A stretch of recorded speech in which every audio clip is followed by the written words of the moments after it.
ঠকাইছো না আমাকে। তুমি সবার সামনে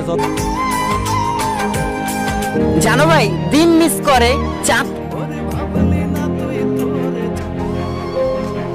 আমার শখে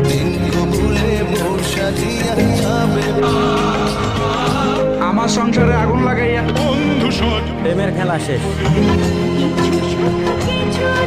বিধি তুমি এই কপাল।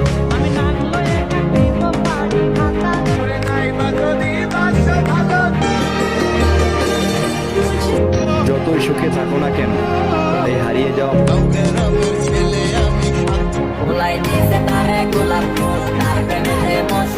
মেয়ের মা যদি মেয়ের সংসার নিয়ে নাক না গলাতো, তাহলে 90% মেয়ের যে নারী বাপের বাড়ির লোকজনের কথাই ছিল আমার স্বামীকে টেনশন দেওয়া নারীরা হয়তো